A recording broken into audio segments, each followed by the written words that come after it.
Hola, ¿cómo están ustedes? Bienvenidos a esta nueva entrevista de FNM. Nos acompaña hoy Elisa Cabezón, egresada del Magíster en Economía e Ingeniera Comercial de la Universidad Católica, actualmente directora de Evidencia, curioso ese nombre, de Pivotes. Hola Elisa, ¿cómo estás? Muchas gracias por aceptar nuestra invitación. Hola Tere, muchas gracias por la invitación, feliz de estar acá. Elisa, tú eres experta en temas económicos, siempre te leo, a pesar de que eres muy joven, pero tienes muy buenas columnas, muy buenos informes, los vemos en Pivotes, los recomendamos, les recomendamos a ustedes verlo. Tiene una página web bien interesante y además muy didáctica, pivotes.cl supongo sí, que es, ¿o no? Sí, pivotes.cl. La Elisa saca estas columnas buenas, tiene unos tweets, unos hilos en Twitter que son muy buenos también, son muy ilustrados, o sea, no es una cosa general, sino que son bien específicos, con gráficos, con información sustantiva, así que yo los invito a seguirla en Twitter, a revisar esta página porque es buena. Elisa, la economía no es el fuerte del presidente, para decirlo de alguna manera, y el discurso de la cuenta pública no es improvisado. En términos generales, ¿cuál fue tu diagnóstico de este discurso? A ver, en temas generales, yo creo que el presidente fue bien triunfalista en aspectos económicos usando cifras incompletas, ¿ya? El tema de los datos es muy engañoso, Tere. Yo como alguien que usa muchos datos, es muy fácil con un solo dato mostrar una realidad bien incompleta y entregar una sensación de que estamos muy bien o muy mal en algo. Entonces, esos datos descontextualizados pueden desinformar mucho y dar una impresión de cómo está Chile en una situación que no es muy correcta o muy fiel con la realidad. Entonces eso me pasó un poco con el discurso de Boric en tema de empleo y en tema de salud fiscal y bueno, en otros temas más. Pero vamos a ir a esos temas en concreto, pero yo te digo... Mira, en otras áreas ya que me consta por lo menos, como por ejemplo la curva de asesinato, en que dijo que iba a la baja, eso no es cierto, o sea, se dispararon en su gobierno en temas de inmigración, también. Lo mismo, o sea, en materia de violaciones a los derechos humanos, dijo que había muchos juicios, bueno, en fin. Hay evidencia como para decir ya derechamente que mintió. Mi duda es, ¿tú qué impresión te haces? Que acá hubo una tergiversación, una confusión, que esto es problema de no saber leer datos, por así decir, o tú crees que hay una intención dolosa? Yo creo que, como te digo, yo creo que ahí su equipo usó el dato que más se acomodaba con su discurso y con su mensaje, pero yo digo, un dato no te muestra una realidad, ¿no?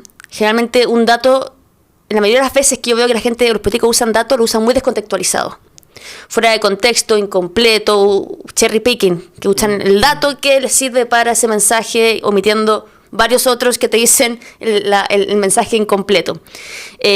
Eso solamente le pasa con Boric, eso yo lo he visto con otros políticos, lo he visto con otras cuentas públicas, es algo habitual.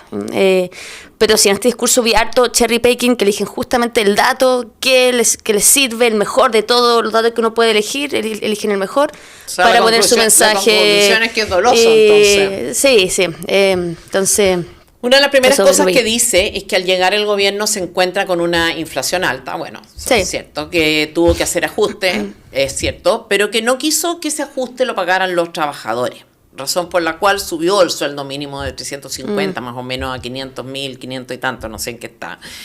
Luego agrega que esto es histórico, que estamos somos el mejor sueldo mínimo de Latinoamérica. Claro. En fin. Y yo te iba a preguntar, yo sé que esto es un tema que tú has visto, has tratado, has estudiado. ¿Qué tan bien estamos a nivel de capacidad adquisitiva, que al final es lo que importa? ¿Qué tan cierto es la realidad de este sueldo mínimo en términos de índice real de remuneraciones? Sí, mira, más que ver el índice real de remuneraciones, a mí lo que me sorprende es que se celebra el aumento del sueldo mínimo y ahí usó un dato bien incompleto que decía que a pesar de este aumento del sueldo mínimo, que todos decían que la informalidad iba a aumentar, que el mercado laboral lo iba a resentir, y él decía no, porque la tasa de informalidad no ha empeorado, ¿ya? La tasa de informalidad es de toda la gente que trabaja, ¿qué porcentaje tiene un trabajo informal? Un trabajo sin contrato, que no cotiza, que no está registrado en el sistema de impuesto interno, etcétera.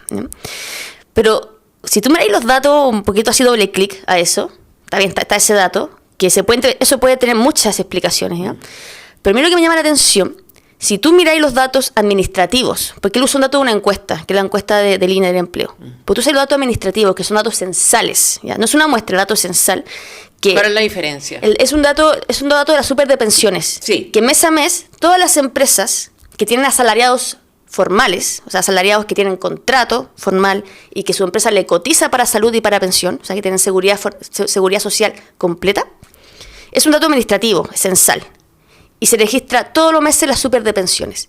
Ese es el dato real de cómo está el mercado laboral formal, es el asalariado, que está afectado directamente por aumento de salario mínimo y reducción de 40 horas, que son dos políticas que encarecen la contratación. Te voy a preguntar de eso más adelante, para que no te vayas adelante. Entonces, mirando ese dato, lo que llama la atención es que siempre ese dato tiende a crecer en el tiempo, por el crecimiento de la demografía, que más gente entra a la fuerza laboral, entonces va creciendo. Pero tú te fijas, desde que comenzó esta administración hasta la actualidad, ese número no ha mejorado. De hecho, ha incluso levemente a la baja.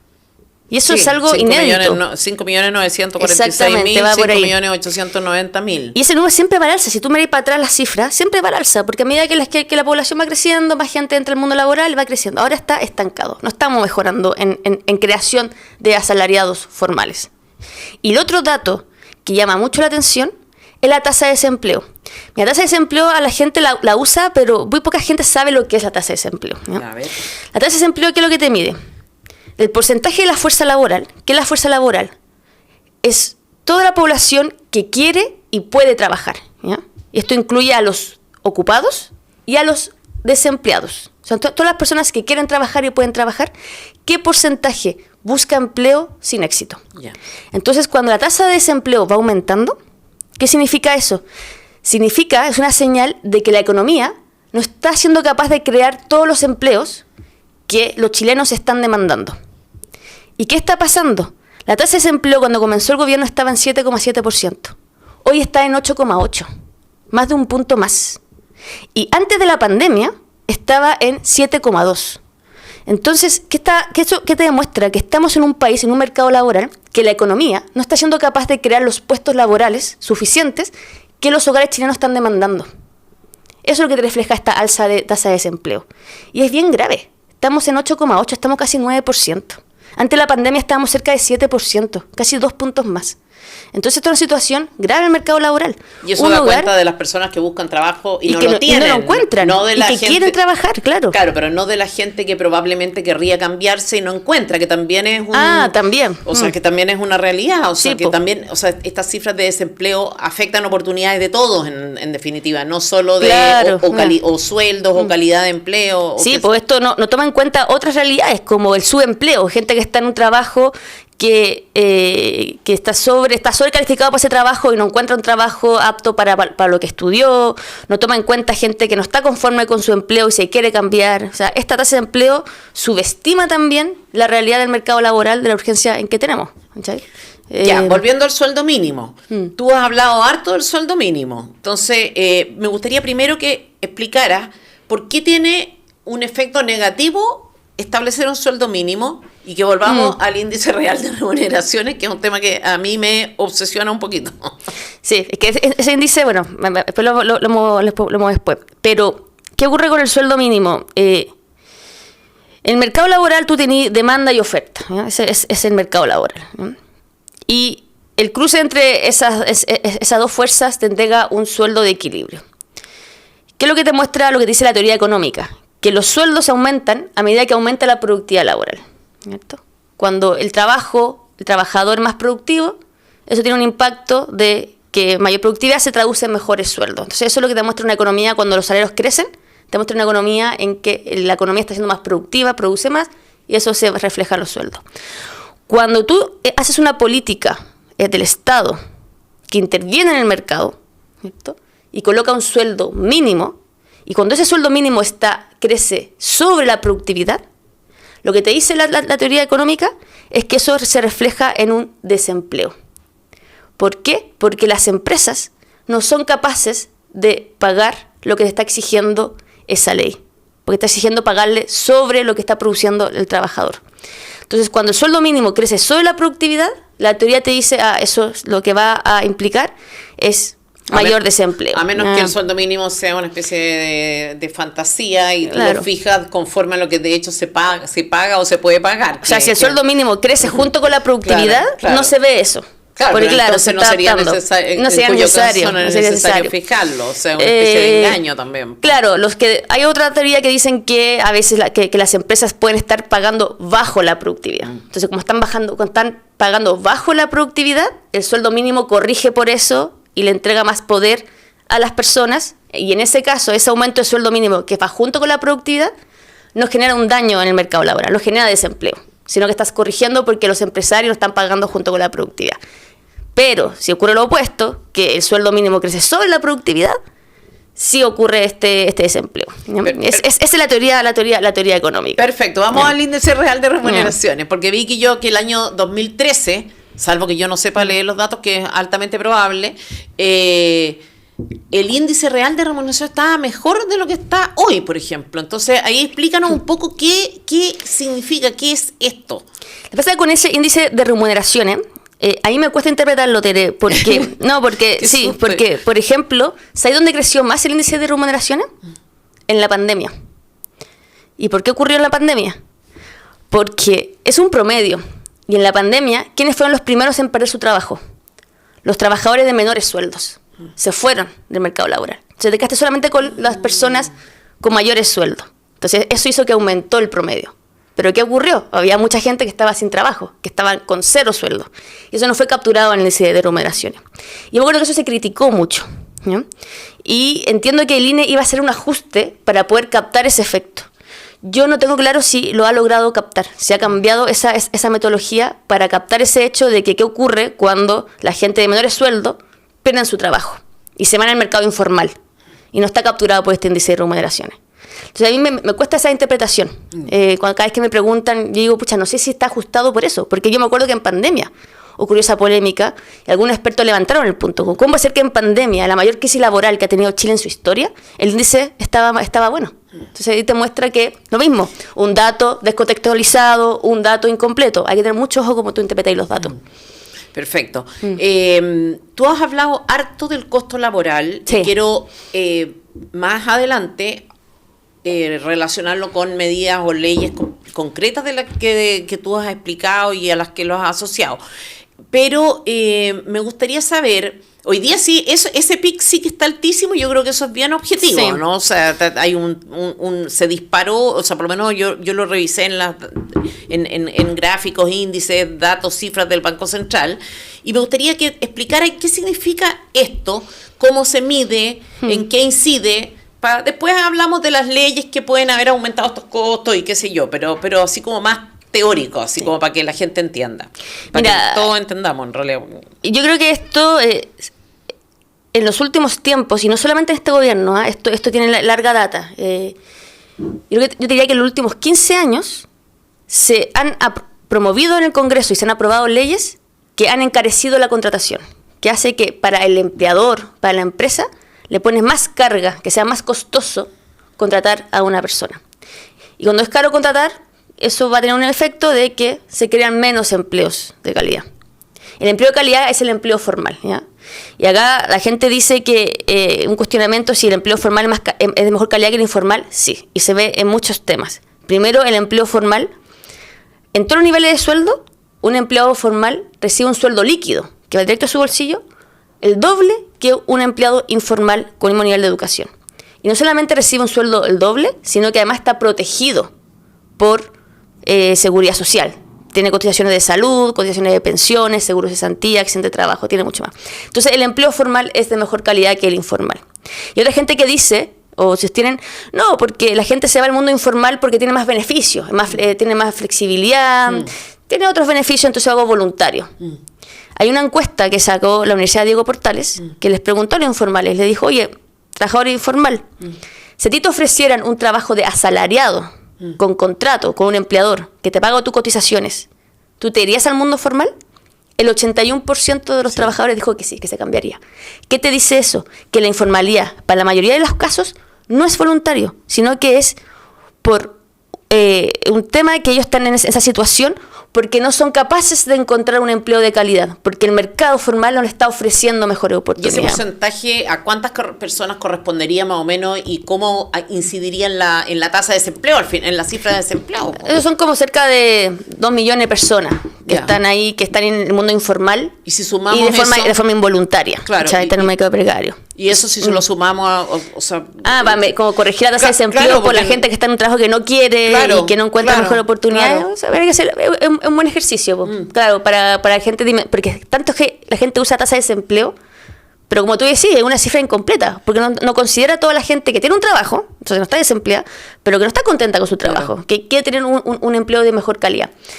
Pero claro, volviendo al índice laboral, acá, o sea, a los costos laborales, hemos probado una serie de medidas en el último año, como por ejemplo la reforma en el año 2016 de la negociación colectiva.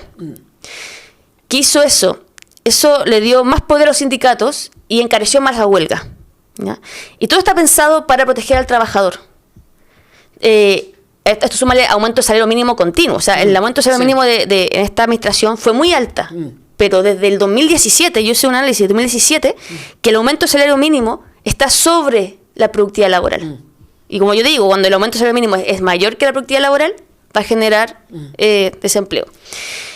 Esto partió en 2017, que estamos sobre, no partió con este gobierno. Acá ya fue descarado, pero ya veníamos desde antes con esa tendencia. 40 horas, también encarece la contratación. No te me vayas todavía para allá. A lo que voy es que en el debate público en los últimos años, lo que se ha aprobado en el Congreso son medidas que en vez de facilitar la contratación, la han encarecido. Y el objetivo de ellos, de esta medida, es proteger al trabajador que tiene empleo formal. Claro. Pero ¿qué pasa con todos los trabajadores que están en el mundo informal o que están desempleados, que quieren acceder a este empleo de calidad y no pueden? ¿Quién habla por ellos?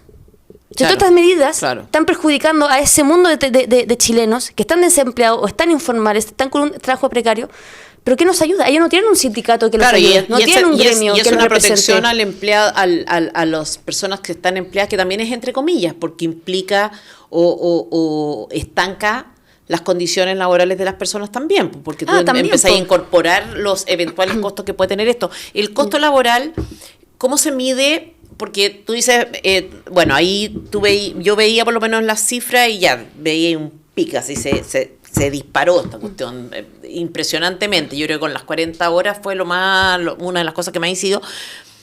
Te dicen, qué sé yo, pasó de 5 a 8. ¿Qué significa eso? ¿Qué significa pasar de 5 a 8? ¿5 a 8 de qué? ¿De costo laboral? No sé, sí, pasó es un número relativo. Eso es como si te ponen un 5 en ese gráfico y sube de 5 a 8 entre marzo y abril o entre marzo y mayo.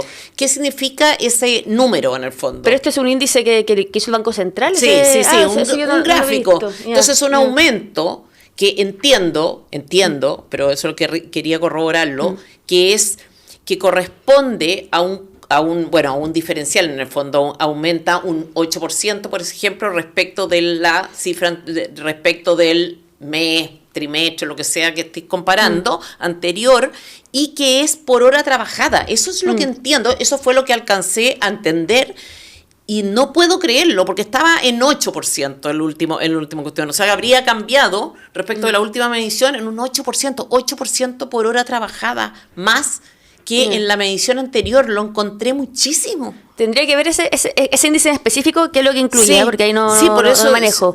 Pero, mira, si cada hora que paga el empleador por un trabajador es más caro, la empresa tiene un presupuesto, ¿ya? O sea, a la empresa no le sobra la plata, ¿ya? Tienen un presupuesto, esto es economía, es el dilema de la escasez. Tienen un presupuesto. Y si por cada trabajador tienen que destinar más recursos, tanto en... Ojo que los recursos, el costo no es solamente el sueldo directo, es también, por ejemplo, con Ley Karin, la empresa tiene que gastar plata en recursos humanos, asesoría, generar protocolos para evitar estos conflictos. Si hay un conflicto, ir a tribunales. Sí, o sea, todo el tiempo que gastan abogados para ir a abogados, todos son costos. Son costos que no son directamente en sueldo, pero también son costos para la empresa. Entonces, si por cada trabajador tienen que destinar cada vez más costos para contratarlo, ¿qué va a implicar? Con la misma cantidad de recursos y cada trabajador es más costoso, ¿qué implica eso?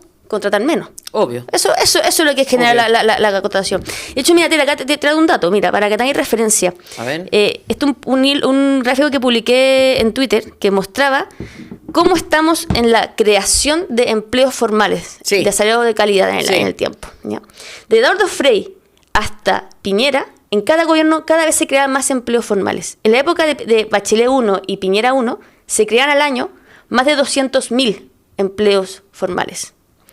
Y eso fue el pic, que llegó hasta el año 2012. Ese fue como el pic. Sí. Desde 2012 hasta la fecha, cada año cada vez se crean menos empleos formales. En la actual administración, esa creación es casi nula. No se están creando empleos. O sea, está a la baja, de hecho, de acuerdo al dato de la superintendencia que subiste tú misma, a la baja. De hecho, y a mí me llama la atención eso porque incluso con la contratación de empleados fiscales, que supongo que serán formales, no sé, pues, o sea, como ni siquiera con eso ha sido posible llegar a la cifra que Gabriel Boric se comprometió. Hay una de las cosas, eso, que el gobierno no, esto es bien impresionante porque decir que han llegado, lo dijo además en términos muy radicales el presidente, o sea, como que habíamos llegado a una cifra histórica, no sé si de informalidad muy baja, récord, claro. Pero presidente, la tasa de desempleo está un punto más arriba de cuando usted asumió, más de 1,5 puntos de prepandemia. No se están creando asalariados formales sin los registros administrativos, que son censales, son una encuesta, no una estimación, son datos reales. No es para celebrar. La situación de empleo en Chile no está para celebrar y lo único que estamos haciendo es seguir aprobando leyes que encarecen la contratación y que dificultan a las empresas a crear empleos de calidad.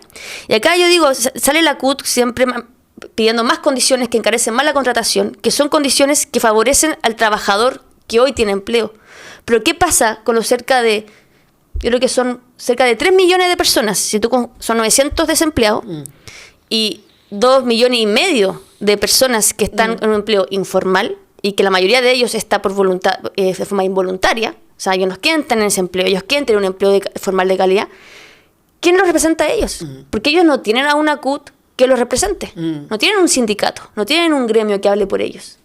No están organizados. Interesante medir eso. ¿Cuál es la voz de ellos? ¿Quién los representa? Entonces, acá yo le digo a los congresistas, a los diputados, a los senadores, basta de seguir aprobando leyes que encarecen la contratación. Vamos a hablar entonces, de eso también. Y acá igual tenemos una propuesta, ¿ya? Que va a apuntar a eso, cómo facilitar eso. Voy a preguntarte eso y a propósito de pivote. A nivel de empleo público, bueno, hemos sabido ya que... otro tema. La cueca. Claro, pero otra caja de Pandora que hay que... Es impresionante, pero tú también has visto ese tema. Sí. A ver, cuéntanos un poco ya. Lo que sabemos es que es gente que se toma vacaciones, pero aparte de eso. Mira, yo creo que acá, como economista, la clave siempre es cómo están diseñados los sistemas por los incentivos que genera. Si un sistema que tiene malos incentivos, te genera problemas. ¿Qué pasa en el empleo público? Como está diseñado el régimen administrativo que regula el empleo público, genera un efecto que yo le llamo la inercia. Que siempre el empleo público va subiendo el gasto sin reflejarse en un mejor desempeño de ese gasto. ¿Y por qué? Como está regulado el empleo público, ¿qué pasa? Hoy contratar es muy fácil, ¿ya? Es laxo contratar. No te exigen un concurso para contratar a alguien, ¿ya? Llega un jefe de servicio y puede contratar a amigos, puede contratar a gente cercano. El caso de González dejó eso de manifiesto. Bueno, o sea, el señor cambió, ya más allá del tema de fondo, digamos, pero llega y cambia a una persona y la trae para acá sin ningún problema, sin ninguna traba burocrática. Ya, claro. Perdona. No, dale. Sí, pues entonces contratar es fácil, ¿ya? Despedir es difícil. O sea, lo que está pasando ahora con la licencia médica, tienen que pasar por un sumario administrativo. Ese sumario administrativo, ¿qué implica? Una investigación previa.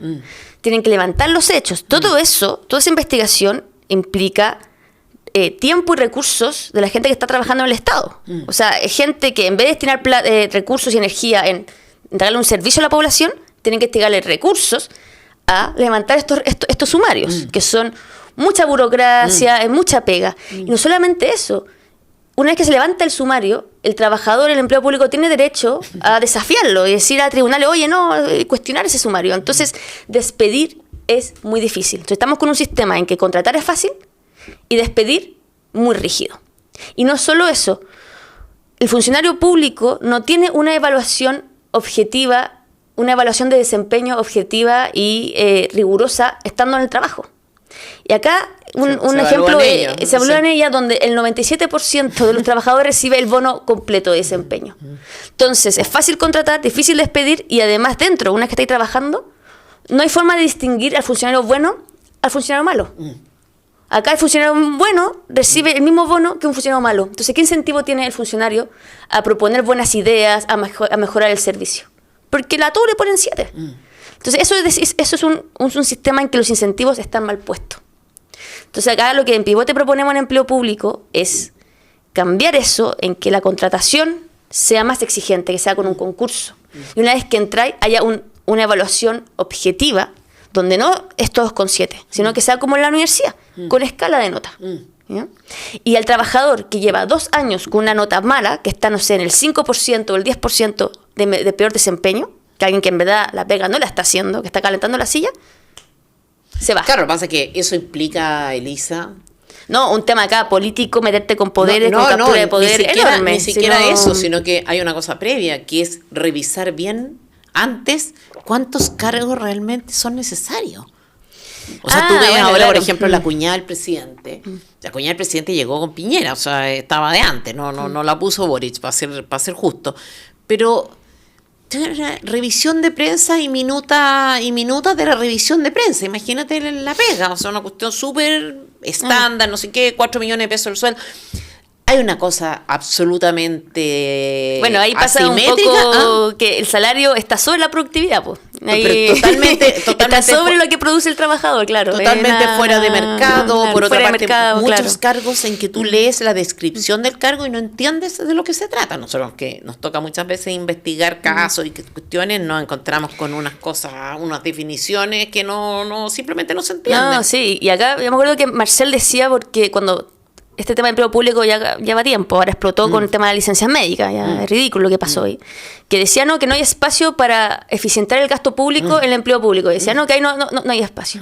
Pero ¿cómo puede ser decir eso si todos los años destinamos un mayor porcentaje de nuestra economía a financiar los sueldos públicos? O sea, en el 2006 el gasto público, el gasto en empleos públicos, en sueldos de los funcionarios públicos, era 4 puntos del PIB.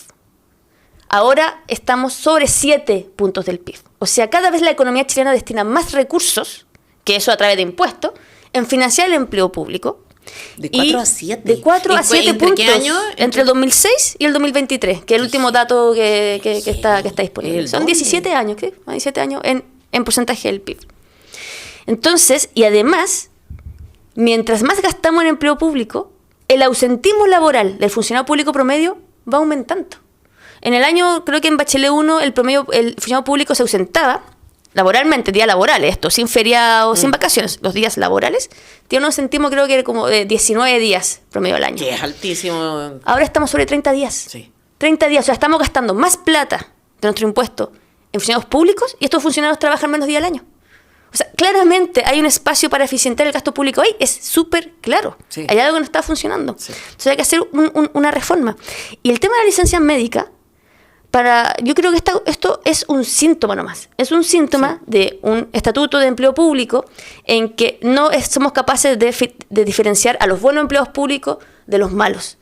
Y eso es muy injusto, porque hay buenos funcionarios públicos, funcionarios públicos que tienen vocación, que hacen bien su pega, que están comprometidos, pero comparten un escritorio con un trabajador que es flojo, que se ausenta, tira licencia, se va de vacaciones, y ese trabajador que se ausenta y tira vacaciones, esa carga laboral se la tira al trabajador bueno. Y ese trabajador bueno, que hace bien la pega, recibe la misma nota de desempeño que ese trabajador. Sí, entonces ya un incentivo perversísimo. Yo te digo, el funcionario público también quiere una reforma. Obvio. Porque siente esa injusticia. Si el chileno es meritocrático. Entonces ahí hay mucho espacio para mejorar. A ver, acá dice, entre las otras cosas que dice el presidente, que frenó la deuda pública, ya esa cuestión ya es... No, eso es con trampa, sí. Ahí en trampita. No, pero ahí eso es que yo encuentro que ya eso no es trampa, yo eso lo encuentro mentira. No, lo que ocurre ahí, porque ahí, que eso yo lo publiqué en Twitter, esa apreciación, porque, a ver, hablemos del déficit. ¿El déficit fiscal qué es? El déficit es cuando los ingresos, cuando el gasto fiscal, lo que gasta cada año Chile, es superior al ingreso fiscal, ¿ya? Y ese delta, ese déficit, tú lo puedes financiar de dos formas. Una forma es con deuda pública. Entonces, claro, el presidente, es verdad, durante su gobierno, la emisión de deuda pública bajó respecto, la velocidad, sigue emitiendo, pero bajó respecto a Sebastián Piñera y Bachelet 2. ¿Ya? Ya, pero a ver. Pero esa no es la única forma de financiar el déficit. Tú lo puedes financiar con deuda pública, pero hay otra forma que lo omitió. Pero antes de que eso, es usar Elisa, el... ¿Perdón? Antes de eso, antes de cómo financió o sea, cómo subsanó el problema o ha ido subsanando el problema, o sea, a ver, a Sebastián Piñera le tocó la crisis del 2019. No, y además la crisis, sí. Le tocó una pandemia que no era solo pandemia, porque era una pandemia en la cual tú tenías a todo un grupo político insistiendo en una paralización del 100% de la economía. Pero ojo que yo miré ese dato y saqué los datos de la pandemia. ¿Ya? Y claro, en Piñera 2, la deuda pública anual, sacando los años de pandemia, creció en 2,3 puntos. Ya. En el gobierno de Boric ha crecido 2 puntos en promedio por año. Entonces, igual corrigiendo por eso, ha crecido menos. Entonces, es cierto ese dato. ¿Sacaste el 2019 también? No, 2019 no saqué. Saqué en 2018 y el 2019. Pero el gasto del Estado, tú sí, por el gasto de no te mueve tanto, ¿ah? O sea, ¿cuántas cosas? No, pues eso lo saqué. Eso lo está en 2020. En pandemia. Sí, pues eso está en 2020, 2021. Claro, ¿cuánto gasto extraordinario hubo que hacer o habrá hecho? No sé, yo estoy hablando en idea, o sea, digamos intuitivamente, no tengo ni una evidencia, pero en el fondo el 2019 y la actitud de esta gente debe haber significado mucho gasto extra también, pues era una presión permanente por medidas populistas a las que muchas veces Sebastián Piñera cedió. Entonces, bueno, por de pronto en el tema pandemia yo creo que igual incidió, te fijas, porque te acuerdas que era una presión por cuarentenas 100%, cuarentenas absolutas, limitación de producción. Hubo mucha presión de gasto ahí. Chile estuvo dentro de los países que medidas más estrictas tomó en materia, en términos de pandemia. Yo creo que igual, obviamente, la economía se habría visto afectada. Esto fue una cuestión a nivel mundial de todas maneras. Pero nosotros estábamos paralizados al 100%. ¿no? Sí, la pandemia, Chile fue el país que más paralizó. Y por presiones, presiones políticas, yo creo que ahí también te mostraba cómo el sistema político en Chile estaba muy malo en la época de pandemia. Pero viendo el tema del gasto fiscal, donde yo veo la trampa, ¿ya?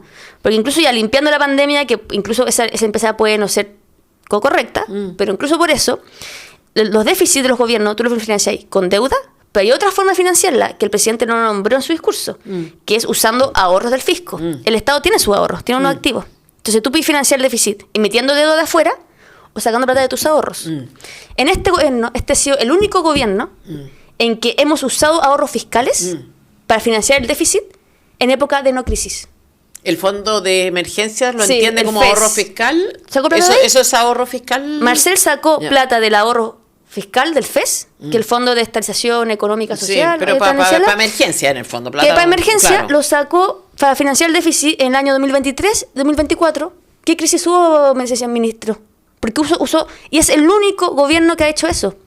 Las otras veces en que hemos usado los ahorros fiscales fue para pandemia, fue para la crisis subprime y para pandemia. Nunca más. Entonces, claro Marcel no emitió la deuda, felicitaciones, ministro de Marcel, pero nos está diciendo que usted usó Elisa, ahorros fiscales en época de no crisis. ¿Qué nota le pondría a Marcel? Hoy la pregunta difícil, siempre me hacen esa pregunta. A ver, Marcel es complejo el tema, porque la pregunta que todo el mundo dice es ¿cómo estaría la situación si no estuviera Marcel? ¿Ya? Sí, pero eso es como hipotético. Yo digo, claro, uno dice, sí, probablemente si estuviera Grau sería peor, si tuviéramos, no sé, Janet Jara o Daniel Jaude administrando la economía sería peor. Yo digo, imaginémonos que el ministro de Hacienda de Sebastián Piñera, ¿qué nota tiene él? ¿Qué nota merece en su propio... ¿Cómo? En su administración. Claro, porque... a ver, la derecha insiste mucho en eso. Oye, qué bueno que lo decían también respecto de Toá. Era como que bueno que no hay un comunista a cargo de la finanza pública, ¿no es cierto? Porque es menos malo. Pero acá hay hechos objetivos. Esos hechos merecen una calificación, una evaluación. Sí, el Marcel tiene no es relativa, sin escala relativa, digamos. Sí. A ver, a mí me molestó este hecho que use ahorros fiscales para cubrir déficit. El tema de la DIPRES, que es su responsabilidad. O sea, todos estos errores que ha hecho la Jaira Martínez, ¿Cuáles son los errores que ha hecho la IPRES? Acá hago la Jaira Martínez, y que es responsabilidad de Marcel, porque la Jaira Martínez está por debajo de Marcel. Marcel es su jefe. ¿Qué ha hecho este gobierno sistemáticamente? Que cada vez que se negocia el presupuesto fiscal de cada año, ellos sobreestiman el ingreso fiscal que va a tener el país. Cuando tú sobreestimas el ingreso fiscal, ¿qué haces? Tú puedes aprobar un gasto fiscal más generoso, que es súper cómodo para el político de turno. Y eso lo ha hecho sistemáticamente. ¿Conscientemente? Ahí no tengo cómo saberlo, no estoy en la cabeza de ellos. Pero sistemáticamente están cometiendo ese error, y es como decir, oye, si ya lo ha hecho una vez, 2 veces, ya la tercera vez, corrige tu modelo, corrígelo a la baja. Igual los errores han sido bien, y esos errores han sido alertados por los expertos. Los expertos siempre han dicho, están sobreestimando el efecto, cuánto va a ser el litio el próximo año, el precio del litio. Están sobreestimando cuánto va a crecer la demanda. Y aún así mantienen esa sobreestimación. Y eso, yo creo que ahí Marcel tiene una responsabilidad directa. Porque esto ha caído sobre la Jaira Martínez. Pero la Jaira Martínez está por debajo de Marcel. Entonces ahí encuentro que Marcel soy dura muy crítica en ese aspecto. ¿No es te la responsable. Sí, ese tema que yo lo encuentro grave, porque eso hace que gastemos más de lo que recaudamos. Eso es más deuda, más ahorros fiscales y compromete el gasto futuro. O sea, el próximo gobierno ya sacó el Consejo Fiscal Autónomo diciendo que el próximo gobierno ya no le queda espacio para aumentar el gasto. No le queda espacio. Claro, o sea, cualquier situación extra y yo no sé qué pasa. No tenemos plata, tenemos muy pocos recursos. Entonces ahí yo le pondría, claro, nota bajo 4. En ese sentido, nota bajo 4 a Marcel, porque yo creo que no ha sido responsable en las proyecciones del ingresos fiscales y ha hecho que gastemos más de lo que nos corresponde. En materia de crecimiento económico, o sea, ¿tú crees que se podría, no es prioridad para este gobierno, nunca lo fue? El presidente, yo creo que no sé si no sabe, no quiere saber, no le importa, pero bueno, Marcel tiene currículum, digamos, no es un ignorante o se supone que no. No lo sé, pero en materia de crecimiento económico, ¿tú crees que ha habido alguna política pública que tú dijeras ya, sí, esto ha estado como bien encaminado? ¿En crecimiento económico? Sí, en impulsar algo a la economía, algo así como que uno pudiera rescatar. Yo no he visto ninguna medida aprobada durante este gobierno que fomente el crecimiento económico. Han habido muchas promesas. De hecho, se hizo una comisión del crecimiento económico el año 2023. Yo creo que fue un saludo a la bandera. Fue como hacer comisiones, sacarse la foto para el diario.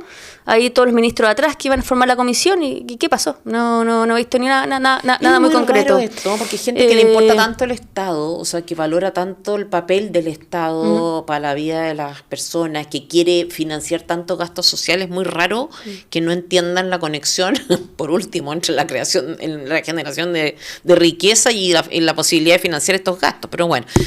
A ver, ¿qué salida hay? Antes de eso, me gustaría hablar de... Espérate, te quería preguntar en el fondo...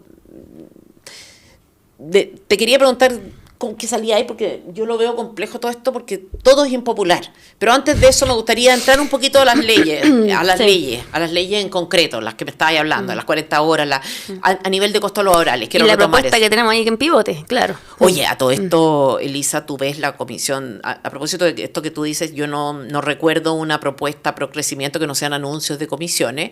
Tú ves la comisión de trabajo de la Cámara y es una broma, o sea, son todas, así si tú las leyes que entran, sí. Las leyes que entran son todas, o sea, es como la antítesis, así todo lo que tú dices que hay que hacer que dices tú, libertad de desarrollo, qué sé yo, cualquier economista, todo lo que, la OCDE, todo lo que te dicen que hay que hacer, ellos están haciendo exactamente lo contrario, o sea, desde multiplicar los feriados, rigidizar el despido por necesidad de la empresa, ahora imagínate el ingreso de un proyecto de ley para eliminar, o sea, el tope para la indemnización por año de servicio, o sea, algo que debería casi desaparecer. Bueno, en fin, dentro de estos aumentos del costo laboral, ¿cuáles serían como las leyes que tú dices, ya, esto ya es una locura?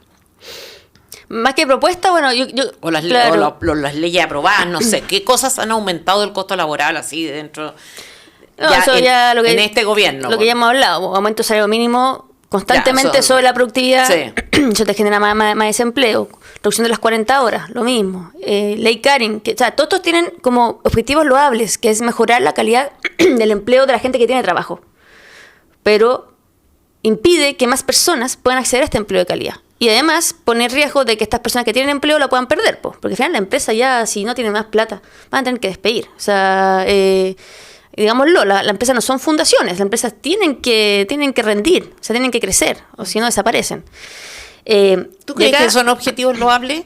¿Tú no crees que haya una intención, no me gustan las tesis conspiracionistas, pero no crees que haya un ánimo de confrontar, o sea, primero un mal diagnóstico en términos de que hay una especie de asimetría que hoy día no es tal en las relaciones empleado-trabajador, primero un mal diagnóstico, y segundo un ánimo también de exacerbar las relaciones sociales, las relaciones al interior de la empresa y de debilitarlas derechamente. Aumentar los conflictos dentro de los conflictos, no sé si está en la intención así expresa o está incardinado en su ADN, no lo sé, pero me cuesta como atribuirle mucha buena fe Mira, yo creo que acá, más que darle intenciones, lo que yo creo que esto está provocando todas estas leyes que encarecen la contratación es que perjudican a los emprendimientos que quieren surgir y le quieren competir a las grandes empresas. Porque el tema de las 40 horas, salario mínimo, ley Karen, las grandes empresas son capaces de absorber esos costos. Porque tienen caja, tienen equipos, tienen recursos humanos instalados desde antes. A ellos les afecta muy poco todas estas leyes. A los que más les afectan todas estas leyes que encarecen la contratación, solo a los emprendimientos, estos emprendimientos ambiciosos que quieren crecer y entregar más empleo a Chile, a ellos les perjudica, a ellos les genera una barrera de entrada.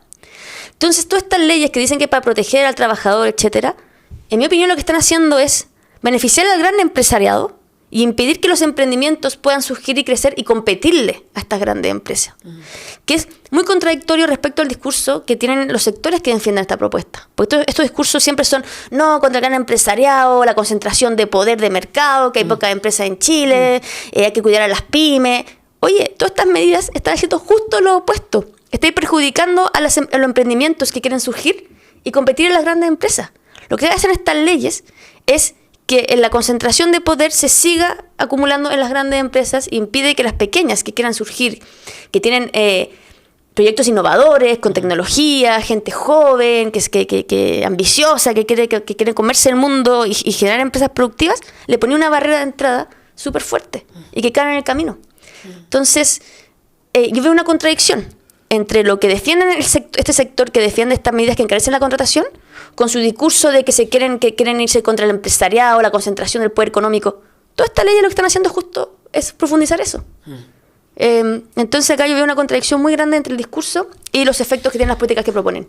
¿Qué salida hay? Porque es lo que voy ahora a estos. A ver, todas las medidas de las que tú hablas en general y todos los economistas son la mayor parte de las veces un poco impopulares, difíciles de implementar para una clase política cada vez más populista. Son difíciles también de proponer a una ciudadanía a la cual tú le tienes que decir, oye, no te preocupes, va a haber más flexibilidad, pero tú vas a perder seguridad en lo inmediato, o sea, indemnización por año de servicio. No te preocupes, o sea, tú vas a dejar de tener esto de ir acumulando sueldos año a año, pero vas a encontrar trabajo seguramente más rápido. ¿Te fijas? Es como lo concreto versus una promesa. Sí. Esa es la gran dificultad. Que es una dificultad para la derecha en general, que esta propuesta una propuesta como de libertad, que se supone que trae oportunidades, pero quizá, entonces... Es que hay también una confusión de conceptos también que se han instalado. Y entonces yo creo que uno comunicando y aclarando esos errores de conceptos, tú puedes hacer que eso que se suene impopular, en verdad es más popular en la población. Y acá yo quiero entrar en nuestra propuesta de la indemnización por año de servicio, que en mi opinión es una de las mayores barreras de entradas al mercado laboral formal de las personas que estos desempleados informales, y también una barrera que impide al emprendimiento a crecer y generar más empleo y competirle al gran empresariado. ¿Cuál? Me encanta. Entonces, odio esa institución yo. La indemnización por año de servicio. Mira, hay mucho error de conceptos, pero mira, la indemnización por año de servicio, ¿en qué consiste en Chile?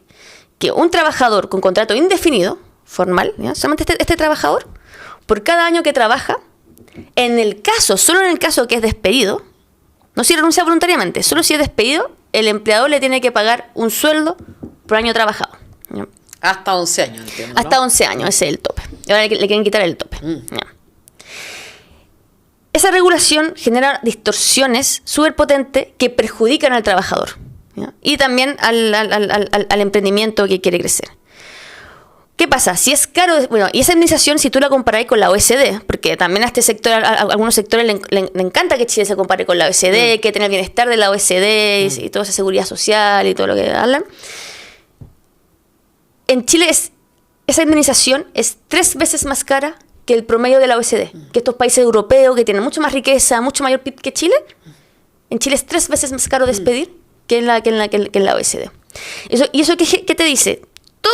Acá esto no es algo de pivote, esto es algo muy transversal entre los economistas. Sí. Si es caro despedir, automáticamente es caro contratar, porque el empleador se anticipa a sus eventuales costos. Sí. Entonces, si contrato a alguien, me la voy a pensar 3 veces antes. Sí, porque si no me resulta, contratarlo me va a implicar un desembolso de caja enorme, ¿ya? Y eso puede generar que mi empresa esté al borde del quiebre de caja, que es el mayor miedo de cualquier emprendedor. Entonces, si es caro contratar, es caro despedir. Entonces, esto está impidiendo que los emprendimientos puedan crear más empleo de calidad. Entonces, esto impide que estos trabajadores informales, desempleados, puedan acceder a este empleo. Eso es lo primero. Pero lo segundo, esta indemnización genera mucho daño al propio trabajador, porque daña los sueldos y también daña el ambiente laboral dentro de la empresa. ¿Qué ocurre? El trabajador que está con un contrato indefinido formal en una empresa puede estar en una empresa que no está feliz, ¿ya? Que no está en un buen ambiente laboral.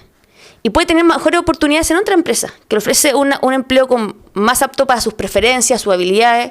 Pero ¿qué pasa? Este trabajador tiene un desincentivo a cambiarse voluntariamente, porque la indemnización solamente la recibe si es despedido. Si se cambia voluntariamente, no la recibe. Sí. Y el trabajador siente que esa indemnización es suya, ya tiene una acumulación y que no la quiere perder. ¿Eso qué provoca? Provoca que, por ejemplo, el trabajador baje el desempeño y fuerce el despido, o está en un trabajo en que no está feliz, se genera un ambiente laboral mucho más malo.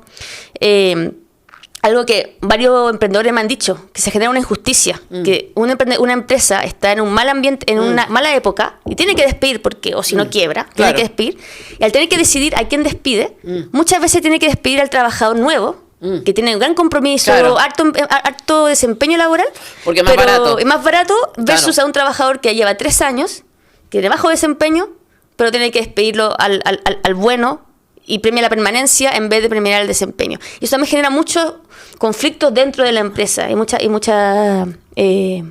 se llama? Distorsiones y un ambiente laboral más malo.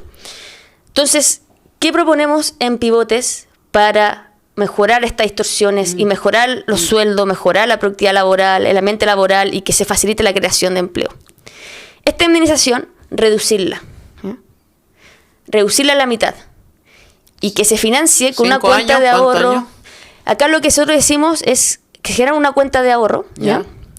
Que es similar a la cuenta individual que tienen los trabajadores en su seguro de cesantía. En el seguro de cesantía, todos los trabajadores, todos los meses, tu empleador te deposita 2 puntos de cotización a una cuenta que es tuya, que es del trabajador. ¿Ya? Es como la cuenta de pensiones, pero esto va para cesantía, que es tuya. Y esta sería cuenta, un punto de cotización extra, una cosa así. Claro, nosotros si a ese punto le ponéis 2 puntos extra, ¿ya?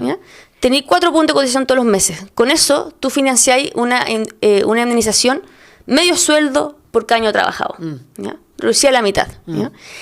¿Y cuál es la gracia? Que esto se deposita a la cuenta de propiedad de cada trabajador. Es suyo, es su mochilo. Entonces, este trabajador, si ya lleva, 2 años en una empresa, ya no está feliz y ve otras oportunidades mejores, se cambia voluntariamente y no pierde lo que acumuló. Se la lleva, es claro, suya. Por lo menos no tiene el incentivo perverso. Claro, ¿cachai? Entonces, hoy, ¿qué pasa? El trabajador solamente recibe esta indemnización de un año por año trabajado, un sueldo por año trabajado, solo si despedido. Claro, ahora entonces no. Eso es desastroso. Ahora es a todo evento. Entonces, es tuya tu plata, si tú te quieres cambiar voluntariamente. Pero eso implica, Elisa, o sea, estoy claro, respecto de lo que hay hoy día, por supuesto que infinitamente mejor, ¿no es cierto? Sí. Pero sigue siendo aumento de costo laboral eso. Claro. Entonces acá lo que nosotros proponemos, que eso implicaría 2 puntos extra de cotización. ¿Ya? A la indemnización hoy lo equivalen a, para financiarla, es como equivalente a 8 puntos. ¿Ya? Estos serían 2 puntos extra. O sea, te reducí ese costo a 1/4. Ya. Pero además lo que nosotros proponemos, que esto es primero para las nuevas contrataciones y que sea opcional. Entonces, hagamos que soy una persona que está buscando trabajo, me siento con el empleador y hay dos opciones, que tengo el contrato del sistema actual, la administración actual, con el seguro de cesantía actual, o con el empleador pacto esta nueva opción de esta cuenta de administración a todo evento, en que el trabajador me deposita los 2 puntos de la cuenta individual del seguro de cesantía más todos 2 puntos extra. Y que una administración a todo evento. Yeah. Entonces ahí el empleador y el trabajador, si ven que eso les beneficia, tienen esa opción.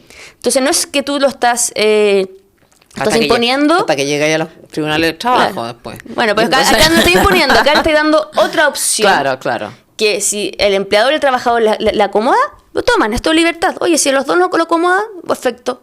Es darle más libertad al mercado laboral, darle más flexibilidad, más dinamismo, más opciones. Es buena ya, yo te voy a pedir el documento Sí, está casi listo y lo vamos a mandar. Sí, qué bueno, ya me interesa demasiado. Lo vamos a mandar y lo vamos a publicar, ojalá en prensa. Yo creo que esto es re complicado, este dilema y esta dificultad. Pero tú lees con las personas, sobre todo yo esta propuesta la mostré en la Universidad de Valparaíso. Ya. Habían como 50 estudiantes en una sala y haciendo esta presentación.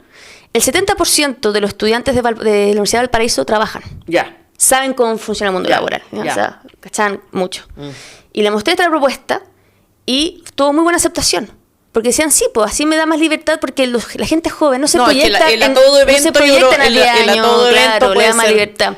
Y al mundo del empleador, del empresario, también le ayuda mucho, porque reduce el conflicto laborales. No solamente eso, cuando un emprendedor tiene que ajustar su planta y reducir y despedir porque está con una economía a la baja, tiene mayor demanda, el actual sistema lo colapsa. No, claro. Porque tiene que, cuando está con poca liquidez, para despedir y tener más caja, la administración es muy cara y le quita más liquidez todavía y eso ya lo llega al borde de caja. Esto lo obliga todos los meses son 2 puntos extra todos los meses, pero que es desde antes del conflicto. Ya está listo, ya está incorporado. Entonces, cuando llega el momento, ya lo pagó. Yo tengo un problema y le da más espacio para adaptarse a la economía. Y además te evitáis todos estos conflictos que yo te decía internamente. No, yo lo encuentro muy bueno, sí. El trabajador que fuerza el mal desempeño, forzar el despido, tener que despedir al malo porque lleva más tiempo, o sea, al bueno que lleva menos tiempo versus al malo que lleva más tiempo, solo después esta distorsión. O sea, te mejora mucho las distorsiones dentro de la empresa. A mí yo tengo un tema conceptual con esto. La encuentro súper buena, sería bueno que pidiera yo ahora ahí en el Congreso que pudiera ir a exponer a la Comisión de Trabajo, porque como te digo, todas las propuestas, todas las ideas, todas las iniciativas que están discutiendo todas las semanas son malas. O sea, no hay ni una excepción, revisa los 4 años, no hay absolutamente ni una idea buena en 4 años. Yo te digo, y esto es no más que 4 años, yo te digo esto partió hace 15 años, y eso se refleja porque no estamos creando empleo de calidad, y cada vez creamos menos empleo. Claro. Ahora, esta propuesta, ¿ustedes cómo la socializan? ¿De qué forma pivote en el fondo se traduce esto ya? Más allá de que ya elaboran un documento, ¿qué hacen con eso en el fondo? Bueno, harto podcast. Hemos ido ya este semestre, yo creo que debe ser como el 6º podcast en que hablo de esta propuesta. Ya la teníamos pensada desde antes, pero ya el documento oficial va a salir ahora. Juntarnos también con diputados y senadores que ahora, los candidatos totalmente. Sí. Y los candidatos están buscando propuestas en temas laborales. Entonces hay apertura. Entonces ahí llevarlo a ellos, ver si les convencen. Acá un concepto que para tenerlo en privado, pero un asesor de un candidato me decía, mira, esta propuesta a la gente le va a gustar porque es darle más libertad al trabajador de cambiarse de trabajo. Sí. Hay trabajadores que están en una pega que no les gusta y no se quieren cambiar porque no quieren perder la administración. Sí. Esto le da más libertad y se cambian sin un costo, porque se llevan su mochila. Sí. Entonces ese concepto de darle más libertad al trabajador. Se puede ir migrando por último, porque ya el que acumuló, el que está en esa situación no va, obviamente nadie va a renunciar cuando ya está ahí en la posición en que acumulaste, te fijas, entre comillas, pero como de aquí en adelante, y como decís tú, esta cuestión es grave.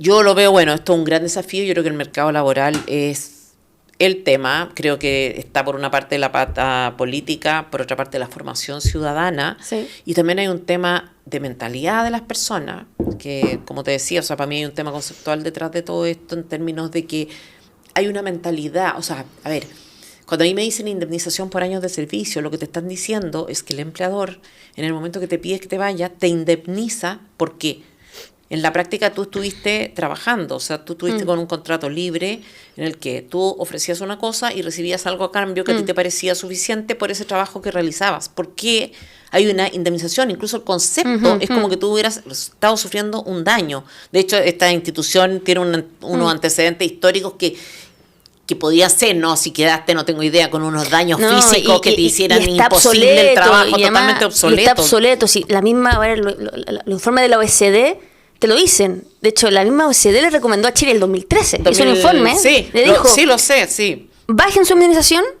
y fortalezcan el seguro de cesantía a todo evento.